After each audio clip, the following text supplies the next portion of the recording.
Hi, I'm Shaun Lunt, and I'm getting ready to head up to Alaska. I'm about 5 minutes away from heading north. We're in Spokane, Washington here. This is my rig for my trip. It's a Super Cub. It's made by Piper, and it's a 1954 airplane. These are not new airplanes, but they were made back in the 50s by Piper, and they're still one of the best bush planes ever made. It's basically a very lightweight airplane and structurally strong in certain areas such as the landing gear, and it's made for off-airport flying. It's not going to see pavement for the next 3 months. I'm going to be landing out in the most remote places in Alaska that I can find, mostly hills, gravel bars, glaciers, that sort of thing. And a lot of what makes it possible in this airplane is the Tundra tires here. These are 35-inch tires, and they run about 2.5 pounds of pressure, and they're able to mold over rocks and all kinds of stuff, which makes it land in what would otherwise be impossible work out pretty well. This airplane's got a 180 horsepower engine, and it's able to have a pretty good power to weight ratio for climbing out of steep and short, narrow, rocky places. I'm going to be heading, my route out of Spokane here is going to pretty much be direct. I'm going to go as the weather allows, and not really planning for any particular airport.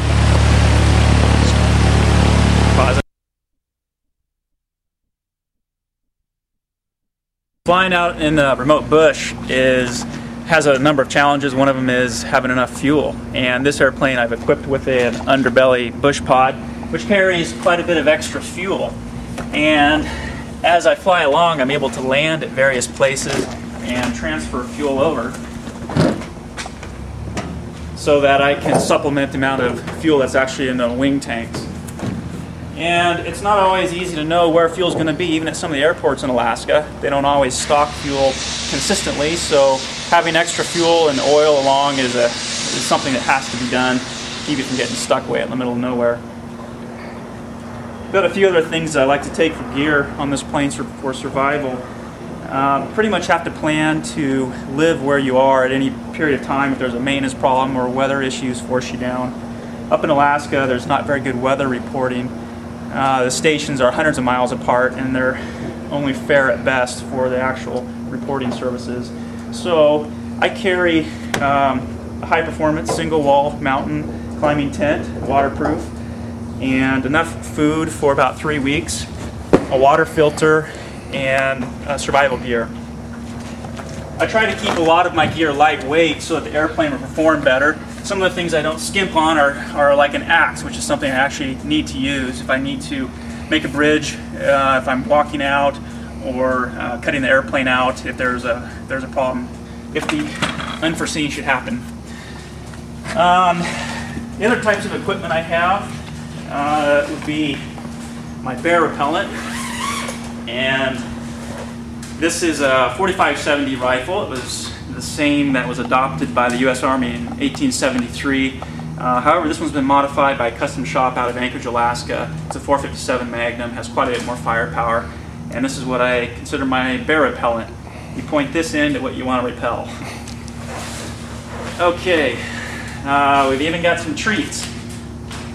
Ice cream sandwich, freeze-dried. It probably tastes accordingly. Let's pause it a second. Speaking of food, I also have a bear-proof container. Bears are actually quite a problem throughout Alaska. They can be. They are a little higher up on the food chain than us humans, and when they want something, they're generally able to get it. So the bear-proof container keeps the food inside. The bear can still smell it. They'll bat it around, but it doesn't usually let them get it. And some outfitters in Alaska are starting to use electric fences, which I use this sometimes when it's a particularly loaded area with bear. As long as the bear have lots of salmon and they're fat and happy, no problems. But if you're in an area where the bears have been a problem, these electric fences actually can help quite a bit. They put out about 7,000 volts off of 2 D-cell batteries, and it can be useful for some of those situations. This is my toolkit, and It's pretty minimal, but I'm able to take apart just about everything on the airplane and work on it from there. So that's another important thing, being able to service the airplane. This airplane is fabric coated, unlike the metal, sheet metal on a lot of other airplanes. The advantage of that is it is easy to repair. You can take a knife, cut it down, and bend materials inside if you need to, if it's an emergency to get out closer to a repair facility. You can also put duct tape over the fabric, which is very nice. It's basically a way to recover the airplane if things get torn or bent. And that's one of the advantages of the Super Cub.